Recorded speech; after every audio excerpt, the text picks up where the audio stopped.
साहेब ಈ ದೇವಭೂಮಿ ಸಂತಭೂಮಿ के कर्नाटकದ ಮುಖ್ಯಮಂತ್ರಿ नामदार आदरणीय सिद्धरामಯ್ಯ जी ಅವರದು ಹೃದಯಪೂರ್ವಕ ಸ್ವಾಗತ. ಕರ್ನಾಟಕ ಮತ್ತು ಮಹಾರಾಷ್ಟ್ರ 28 ಯುಗದಿಂದ ಸಂಬಂಧ ಇದೆ. ಅದರಿಂದ ನಮ್ಮ ಪ್ರಪಂಚದ ಈ जगद देವರು श्री विठ्ठलಗೆ कानड विठ्ठल अंदू करीतारे. आणि म्हणून या कर्नाटक आपल्या राज्याचं आणि महाराष्ट्र राज्याचं, कारण याच आठवड्यात कार्तिक एकादशी संपन्न झाली आणि लाखो भाविक कर्नाटकातून आशीर्वाद घेण्यासाठी आपल्या पंढरीच्या पांडुरंगाच्या चरणी नतमस्तक होण्यासाठी येतात. आणि ही पिढ्यानपिढ्याचं नातं जपण्यासाठी मला आशीर्वाद देण्यासाठी आदरणीय मुख्यमंत्री साहेब या ठिकाणी उपस्थित आहेत. आपल्या राज्याच्या या विधानसभेच्या निवडणुकीच्या निमित्तानं, आपल्या पंढरपूर आणि मंगळवेढा विधानसभेच्या निवडणुकीच्या निमित्तानं बंधूंनो, उद्याच्या 20 तारखेला 4 नंबरच्या हाताच्या चिन्हासमोरचं बटन दाबून या आपल्या भागाची तालुक्याची काम आणि सेवा करायची संधी द्या. हे सर्वप्रथम आपल्या सर्वांना या ठिकाणी विनंती आणि आवाहन त्या ठिकाणी करतो. कारण 2009 ते 2020 11 वर्ष भारतनानाचा काळ आपण जवळून बघितलाय, अनुभवलाय. सर्वसामान्य मायबाप जनता केंद्रबिंदू मानून, सर्वस्व मानून या भागाचं प्रतिनिधित्व करण्याचं काम एक निवडून गेलेला आपला आमदार सेवक म्हणून सर्वसामान्यांच्या घरापर्यंत, दारापर्यंत, झोपडीपर्यंत त्यांच्या सुखदुःखामध्ये सहभागी होऊ शकतो हे दाखवण्याची भूमिका गेल्या 11 वर्षाच्या 9 ते 20 या काळात त्या ठिकाणी झाली. पण त्यांच्या जाण्यानंतर झालेल्या पोटनिवडणुकीनंतर हा विद्यमान निवडून गेलेले आमदार बंधूंनो किती वेळा आपल्या सुखदुःखाच्या प्रसंगात आपल्यासाठी धावून आले. या सगळ्या गोष्टीचा तपास आणि विचार करून उद्याच्या 20 तारखेला आशीर्वाद देणं बंधूंनो काळाची त्या ठिकाणी गरज आहे. कारण आपला 24 गावचा उपसा सिंचन योजना जी भारतनानांनी शेवटच्या श्वासापर्यंत प्रयत्न करून बंधूंनो अंतिम टप्प्यात आणलेली योजना, नानांच्या नंतर झालेल्या पोटनिवडणुकीत मात्र एकदाही पाठपुरावा न करता मात्र मी मंजूर केले आहे म्हणून गावगाव सांगून डिजिटल लावून पाणीदार आमदार म्हणून सांगायचं काम एवढंच या लोकप्रतिनिधींनी त्या ठिकाणी केलं. मात्र तुम्ही जर JR बघितला, JR जर त्यांना दाखवायचं औदार्य त्यांच्या मनात आलं तर तो JR बघा बंधूंनो, पहिल्या पॅरेग्राफ मध्ये 3री ओळ आहे की 2014च्या शासन मान्यतेनुसारच या योजनेला मंजुरी देण्यात येत आहे. मग 2014ला आदरणीय भारतनानांनी प्रतिनिधित्व करत असताना तत्कालीन गृहमंत्री आदरणीय शिंदे साहेब त्या ठिकाणी इथं उपस्थित आहेत. राज्याचे मुख्यमंत्री, तत्कालीन मुख्यमंत्री आदरणीय पृथ्वीराज बाबांच्याकडे जाऊन त्या राज्यपालांच्याकडून विशेष बाब म्हणून मंजुरी देण्याची भूमिका त्या दरम्यान या ठिकाणी मिळवली. याचा जलसंपदा विभागाचा JR देखील माझ्याकडे या ठिकाणी उपस्थित आहे. मग तुम्ही दिशाभूल करण्याचं काम या 3.5 पावणे 4 वर्षात त्या ठिकाणी केलं. गावागावात जाऊन एवढंच सांगण्याचं काम केलं की आम्ही 3000 कोटीचा निधी आणला. मग जर तुम्ही 3000 कोटीचा जर निधी आणला असेल तर प्रत्येक गावाला जोडणारे रस्ते बंधूंनो तपासा. आज रस्त्यात खड्डा आहे की खड्ड्यात रस्ता हे बघायची वेळ इथल्या सर्वसामान्य मायबाप जनतेला आपल्या सगळ्यांच्यावरती बंधून आलेली आहे. आणि ही जर परिस्थिती बदलायची असेल, ही जी हुकुमशाही प्रवृत्तीनं पैशाच्या जोरावर आमिषावर आम्ही काही करू शकतोय, इथली हाडामासाची माणसं, रक्तामासाची माणसं त्या ठिकाणी आम्ही पायात लढवू शकतोय, या चुकीच्या जातीयवादी भाजपचं आणि यांच्या विद्यमान लोकप्रतिनिधीचा हा चाललेला हा डाव आहे. तो उद्याच्या 20 तारखेला हाणून पाडण्याची जबाबदारी इथल्या मायबाप जनतेने बंधूंनो त्या ठिकाणी घ्यावी. 24 गावचा उपसा सिंचन योजना असेल, माझ्या 42 गावातल्या भोसे प्रादेशिक पाणी पुरवठा योजनेची पिण्याची पाण्याची योजना मंजूर करून त्या माझ्या माता भगिनीच्या डोक्यावरचा हंडा उतरवण्याचं पुण्याचं काम भारतनानाच्या माध्यमातून झालं. पण त्यांच्यानंतर या विद्यमान लोकप्रतिनिधींनी किती वेळा त्या ठिकाणी प्रयत्न केला, कायम बंद ठेवण्याचं पाप यांच्या डोक्यावरती आहे हे सांगायला आज त्या ठिकाणी तयार नाहीत. फक्त चुकीच्या दिशाभूल करायच्या, यांच्या सरकारच्या पद्धतीनं चुकीची आपल्या पुढे अफवा पसरवायच्या. लोकसभेच्या वेळी आले आणि काय सांगितलं, आम्ही PM किसान योजनेचे पैसे देतो म्हणून सांगितलं. आता विधानसभेच्या या 2-3 दिवसात आपल्याकडे जाहिरात, वचननामा किंवा त्या ठिकाणी वेगवेगळे मुद्दे घेऊन येतील. काय सांगितलं जातं, लाडकी बहीण योजनेचे 1,500 रुपये दिले म्हणून सांगतायत. पण लाडकी बहीण योजनेचे PM किसान योजनेचे पैसे दिले म्हणून सांगत असताना ज्या शेतकऱ्यावरती वाढती महागाईनं मग खतं घ्या, बी बियाणं घ्या, फवारणीची औषधं घ्या किंवा खुरप्यापासून नांगरापर्यंत ट्रॅक्टरपर्यंत जो GSTच्या नावाखाली 18% माझ्या शेतकऱ्याच्या हातातून खिशातून लुबाडण्याचं काम या केंद्रातल्या आणि राज्यातल्या सरकारनं त्या ठिकाणी सुरू आहे. हे जर बंद करायचं असेल, माता भगिनींच्या त्या ठिकाणी 1,500 रुपये दिले म्हणून तुम्ही सांगत असताना त्या वाढत्या महागाईनं त्या माझ्या सर्वसामान्य माता भगिनींचं वडीलधाऱ्यांचा कुटुंबाने प्रपंच उद्ध्वस्त करण्याचं काम एकीकडे या चुकीच्या सरकारने केलंय बंधूंनो. कारण ही वाढती महागाई जर बघितली तर 10 ते 12 दिवसापूर्वी आपण प्रत्येक नागरिकांनी इथं उपस्थित असणाऱ्या शेतकऱ्यांनी आपल्या दिवाळीचा आनंदाचा सण बंधूंनो साजरा केला. आणि दिवाळीच्या सणाला रोजच्या जीवनावश्यक लागणाऱ्या वस्तू जर त्या ठिकाणी आपण घेतल्या असतील आणि जर कुणी गेलं नसेल आणायला तर आज उद्या तुम्ही 2 दिवसात चौकशी करू शकता, बघू शकता. लाडकी बहीण योजना येण्याच्या पूर्वी खायचं तेल 100 रुपयाच्या आत होतं, आज 150 रुपये झालंय. मूग डाळ तपासा, तूर डाळ तपासा, तांदूळ, साखर, कोणत्याही जीवनावश्यक वस्तू जर बघितल्या तर माझ्या या मंगळवेढा तालुक्यातल्या आणि पंढरपूर मधल्या सर्वसामान्य मायबाप जनतेला गेल्या वर्षीचा दिवाळीचा सण साजरा करताना 1,500-2 हजार रुपयाचा बाजार लागला असेल, पण या वर्षीच्या दिवाळीच्या सणाला त्या माझ्या सर्वसामान्य कुटुंबाला 4-4.5-5 हजार रुपये पुरले नाहीत, कमी पडले. ही वाढती महागाईनं तुम्ही कंबर डबडण्याचं काम एकीकडे या सरकारनं केलंय. आणि बंधूंनो, हे सरकार जोपर्यंत आपण खाली खेचत नाही तोपर्यंत सर्वसामान्य शेतकऱ्यांचं, माता भगिनींच्या सुरक्षतेच्या बाबतीत, बेरोजगार तरुण तरुणींच्या बाबतीत, इथल्या सर्वसामान्यांच्या बाबतीत, मोलमजूर कष्टकऱ्यांचं जर सरकार आणायचं असेल तर हाताच्या चिन्हासमोरचं बटन दाबून आपल्या काँग्रेसच्या महाविकास आघाडीचं सरकार बदलून त्या ठिकाणी आपल्याला भविष्य काळात उद्याच्या 20 तारखेला ही जबाबदारी त्या दरम्यान पार पाडावी लागेल. आज शेतकऱ्याला तर फसवण्याचं काम केलंच, पण माझ्या समाजाला देखील फसवण्याचं काम केलं. महाराष्ट्रातला मराठा समाज माझा बांधव आज त्या ठिकाणी आरक्षणाची, न्याय हक्काची लढाई लढत असताना मनोज जरांगे साहेबांच्या नेतृत्वाखाली गेले 1.5 वर्षाहून अधिक काळ रस्त्यावरती उतरला. लाखोच्या नाही कोटीच्या संख्येनं न्याय हक्क मागत असताना या राज्यानं न्याय हक्काची मायबाप सरकार म्हणून ज्यांच्याकडे मागणं घेतो त्यांनी दिलं काय बंधूनो?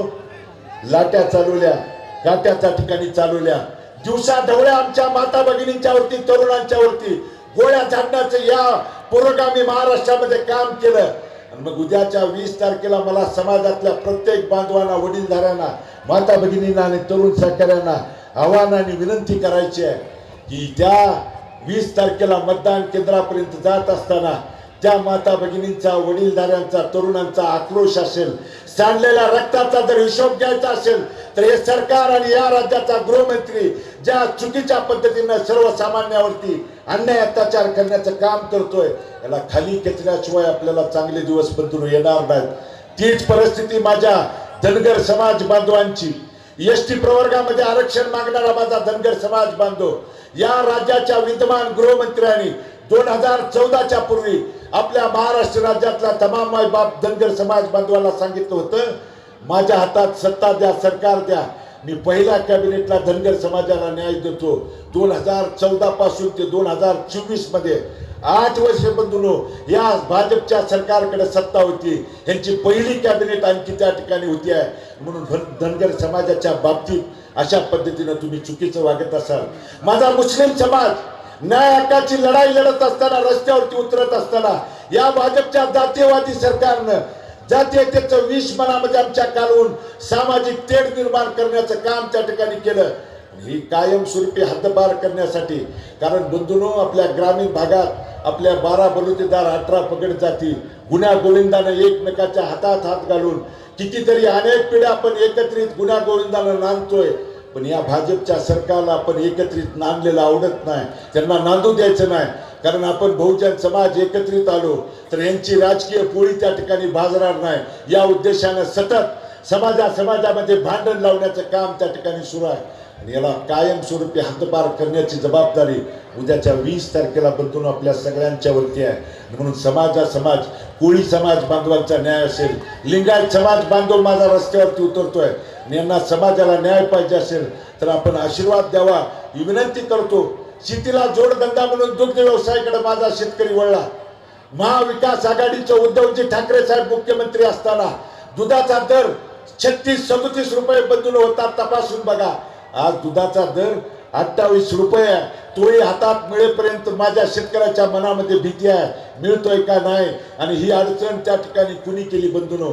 आपल्या शेतकऱ्याच्या विरोधातलं भाजपच्या सरकारनं ही आपल्यावरती अडचण त्या ठिकाणी आणली. मग राज्याचे दुग्ध विकास मंत्री दुधाचं अनुदान आपल्याला देतो म्हणून सांगत असताना का एकदा तरी या विद्यमान लोकप्रतिनिधींनी आमदारांनी आपल्या दुधाच्या बाबतीत त्या ठिकाणी बोलले नाहीत? दुधाची ही परिस्थिती. आज माझ्या अंगणवाडी सेविका आंदोलन करून बिचारा दमून गेल्या.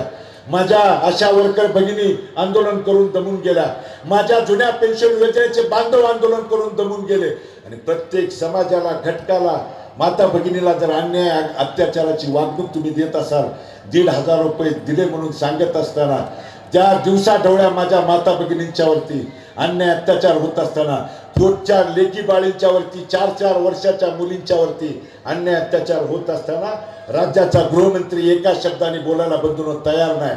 आणि म्हणून अशा दगडाच्या काळजाची माणसं जोपर्यंत खाली खेचणार नाही तोपर्यंत बहुजन समाजाला त्या ठिकाणी बंधून न्याय मिळणार नाही. आणि म्हणून प्रत्येक गोष्टीत राजकारण. माझ्या आपल्या महाराष्ट्राचा आराध्य दैवत छत्रपती शिवाजी महाराजांच्या पुतळ्यामध्ये देखील बंधून जर भ्रष्टाचार होत असेल तर याच्यासारखं दुर्दैव आपल्या महाराष्ट्राचं नाही. त्या ठिकाणी आपण पुतळा खाली पडलेला बघितला. आज तुमच्या डावीकडे बघा, हा छत्रपती शिवाजी महाराजांचा अश्वारूढ पुतळा या ठिकाणी आहे. हा झाकून जवळजवळ 6 महिने ठेवलाय. याचं कारण काय माहित आहे? इथल्या विद्यमान आमदारांनी जाणून बुजून या कामात अडथळा आणण्याचं पाप त्या ठिकाणी केलंय. आणि ही चुकीची माणसं बंधून बदलल्याशिवाय आपल्याला न्याय मिळणार नाही. अरे संत चोखामेळा स्मारकाच्या बाबतीत तुम्ही राज्याचे गृहमंत्री मंगळवेढ्यामध्ये येऊन जर आम्हाला न्याय देत नसतील, चोखामेळ्याच्या स्मारकाला भेटण्यासाठी त्यांना 1 मिनिट जर वेळ नसेल, तर माझ्या या देवभूमी पंढरपूर ब्रह्मांड नायक पांडुरंगाच्या वास्तव्यानं पावन झालेल्या आणि त्या ठिकाणी संताच्या भूमी मंगळवेढा म्हणून ओळखलं जातं, या देवभूमी आणि संतभूमीच्या तमाम वडीलधारी मायबाप जनतेला आव्हान आणि विनंती करतो, ही चुकीची माणसं बदलल्याशिवाय आणि बदलण्यासाठी काँग्रेस आणि महाविकास आघाडीचा 5 गोष्टीचा वचननामा, जाहीरनामा बंधून आपल्याला सांगितलेला आहे. आपल्या विचाराचं शेतकऱ्याचं राज्य. कारण ग्रामीण भागात आपली मन आहे, अजूनही वाडवडील आपले म्हणतात, इडा पिडा टळू दे आणि बळीचं राज्य येऊ दे. बळीराजाचं शेतकऱ्याचं जर राज्य आणायचं असेल तर काँग्रेसच्या पक्षानं वचननामा बंधून दिलेला आहे. आणि तो पहिला वचननामा इथल्या सगळ्या शेतकऱ्यांच्यासाठी सांगितला आहे की त्या ठिकाणी शेतकऱ्यांना आपल्या काँग्रेसच्या विचाराचं सरकार आल्यानंतर सरसकट 3 लाख रुपयेपर्यंतची कर्जमाफी करायची पहिला वचन घोषणा त्या ठिकाणी केली आहे. आणि जे प्रत्येक नियमित कर्ज पुरवठा प्रत्येक वर्षी करतात त्या शेतकऱ्याच्या खात्यावरती 50,000 रुपयाचं अनुदानपर मदत हा पहिला वचननामा आहे. दुसरा, माझ्या माता भगिनींच्यासाठी, मुलींच्यासाठी त्यांना त्या ठिकाणी सांगितलेलं आहे की आम्ही महागाई तर कमी करूच, पण माझ्या माता भगिनींच्या महालक्ष्मी योजनेच्या अंतर्गत त्या माता भगिनींच्या खात्यावरती प्रत्येक महिन्याला 3,000 रुपयाची मदत आपल्या काँग्रेस पक्षाच्या वतीनं, महाविकास आघाडीच्या सरकारच्या वतीनं देण्यात येईल. आणि माता भगिनींना आणि लहान मुलींना आपल्या त्या ठिकाणी जे शाळेला जात आहेत, जे कॉलेजला त्या ठिकाणी जात आहेत, त्यांना एसटीचा मोफत प्रवास देण्याचं दुसरा वचन त्या ठिकाणी दिलंय. तिसरा वचननामा सांगितलाय आपल्या भागातल्या, गावातल्या बेरोजगार तरुण तरुणी असतील, जे ग्रॅज्युएट आहेत, पोस्ट ग्रॅज्युएट आहेत, पण नोकरीच्या प्रतीक्षेत त्या ठिकाणी शहरोशहर फिरतायत, वनवन भटकतायत, त्यांच्यासाठी त्या तरुण तरुणींना आधार म्हणून आपल्या विचाराचं सरकार आल्यानंतर प्रत्येक महिन्याला 4,000 रुपयाची मदत त्यांच्या खात्यावरती देण्याचं तिसरं अभिवचन त्या ठिकाणी दिलेलं आहे. चौथं, जात न्याय जनगणना करून जे आज प्रत्येक समाज न्याय हक्काची लढाई त्या ठिकाणी लढतायत, त्यांना जर न्याय द्यायचा असेल तर प्रत्येक जात न्याय जनगणना करून समाजाला न्याय द्यायची भूमिका त्या ठिकाणी पार पाडण्यासाठी. आणि 5वं अंतिम आपल्या सगळ्यांचं महत्वाचं बंधून की प्रत्येक कुटुंबाचा, नागरिकाचा आरोग्य विमा काढून, विमा कवचाच्या माध्यमातून एखाद्या सर्वसामान्य कुटुंबावरती दवाखान्याची अडचण आली, संकट आलं तर 25 लाख रुपयेपर्यंत मग त्याला दवाखान्यात मध्ये ऑपरेशन असेल, औषधोपचाराच्या गोळ्यासाठीचा विमा कवच द्यायचा. पाचच गोष्टी सांगितलेल्या आहेत बंधूंनो. या भाजपच्या चुकीच्या सरकारसारखं दिवसाला 100 150 जार न काढता 5 गोष्टी सांगितलेल्या आहेत, ज्यामध्ये माझा शेतकरी, ज्यामध्ये माता भगिनी मुलींच्यासाठी, ज्यामध्ये बेरोजगार तरुण तरुणींच्यासाठी, आणि ज्यामध्ये त्या ठिकाणी मग समाजासाठी आणि आपल्या आरोग्याच्या विषयी काँग्रेस पक्षाचा हा 5 पंचसूत्री वचननामा त्या ठिकाणी दिलेला आहे. आणि हा वचननामा पूर्ण करण्यासाठी आणि या तालुक्यातली हुकुमशाही गुंडगिरी प्रवृत्ती बंद करण्यासाठी, कारण कितीतरी सरपंच आणि गावातल्या प्रमुखांच्या वरती जाणून बुजून लोकशाही पद्धतीने विरोध करतो, समाजावरती अन्याय अत्याचार करण्याचं काम त्या ठिकाणी केलं. कधी मराठा धनगर समाजात त्या ठिकाणी भांडण लागतंय का? कधी मराठा त्या ठिकाणी ओबीसी समाजात भांडण लागतंय का? हे बघण्याचं काम सध्याच्या लोकप्रतिनिधींच्याकडून पण जाणून बुजून झालंय. इतकी गुंडगिरी त्या ठिकाणी सुरू आहे. बंधूंनो, सरकार आमचं आहे म्हणून काही वेळा यांनी जोपासलेले हातातले गुंड असतील किंवा गुंड प्रवृत्तीची माणसं, कधी यापूर्वी अशी पद्धत होत नव्हती बंधूंनो. मंगळवेढच्या पोलीस स्टेशन मध्ये पीआयच्या शेजारी जर खुर्ची टाकून गुंड प्रवृत्तीची माणसं दिवसभर जर बसत असतील तर मला मंगळवेढ्यातल्या तमाम मायबाप जनतेला प्रश्न विचारायचा आहे. 11 वर्षाच्या काळात भारत नानांनी देखील या भागाचं आमदार सेवक म्हणून काम केलं, पण कधी कुणाला त्रास देण्यासाठी पोलीस स्टेशनची पायरी एकदा देखील चढले नाहीत. पण सध्या सर्वसामान्याला जो चाललेला नाहक त्रास, सरकार माझा आहे म्हणून त्रास देण्याची जर भूमिका कायमस्वरूपी हद्दपार करायची असेल आणि लोकशाही स्वाभिमानानं ताटमानेनं आपल्या मग त्या ठिकाणी शिटीचा पिण्याचा आपल्या महात्मा बसवेश्वर, ज्या महात्मा बसवेश्वरांनी संपूर्ण जगाला या मंगळवेढा नगरीमध्ये 14 वर्ष वास्तव्य करून समानतेची त्या ठिकाणी वागणूक संदेश त्या ठिकाणी देण्याचं काम ज्या महात्मा बसवेश्वरांनी केलं, त्या महात्मा बसवेश्वराच्या स्मारकाच्या साठीची लढाई आहे. छत्रपती शिवाजी महाराजांच्या पुतळ्यासाठीची लढाई आहे. या भागातल्या लोकांची अडवणूक पिळवणूक चालू आहे, ती थांबवण्यासाठीची बंधूंनो ही लढाई आहे. आणि या लढाईमध्ये जर पोटनिवडणुकीसारखी जर चूक झाली, आपण सगळ्यांना ग्रामीण भागातल्या वडीलधाऱ्यांना शेतकऱ्यांना त्या ठिकाणी सांगा, 2-4 पैशाला कोण आमिषाला बोलतापेला बळी पडला तर या 3.5 पावणे 4 वर्षात जे भोगलंय अनुभवलंय ते जर पुढं आपल्याला भोगायचं नसेल, अनुभवायचं नसेल, तर उद्याच्या बंधूंनो 20 तारखेला हाताच्या चिन्हासमोरचं बटन दाबून तुम्ही आशीर्वाद द्या. तुम्ही आशीर्वाद दिल्यानंतर माझ्या वडिलांनी कधी त्या ठिकाणी शेवटच्या श्वासापर्यंत प्रामाणिक काम करून किंचितभर देखील बंधूंनो तडा जाऊ दिला नाही. तीच भूमिका इथून पुढच्या काळात माझी असणार आहे. तुम्ही आशीर्वाद द्या, किंचितभर देखील तडा जाऊ देणार नाही. आणि तुमच्या प्रत्येक संकटाच्या अडचणीच्या काळात कवच कुंडल म्हणून आदरणीय खासदार ताईंच्या माध्यमातून तुमच्या पाठीमागं नव्हे तर तुमच्या 2 पावलं पुढे राहील, एवढंच या निमित्तानं सांगतो. आणि अंतःकरणपूर्वक आपल्या सर्वांचं आणि आलेल्या सर्व मान्यवरांचं आभार व्यक्त करून मी माझं मनोगत थांबवतो. धन्यवाद. जय हिंद, जय महाराष्ट्र.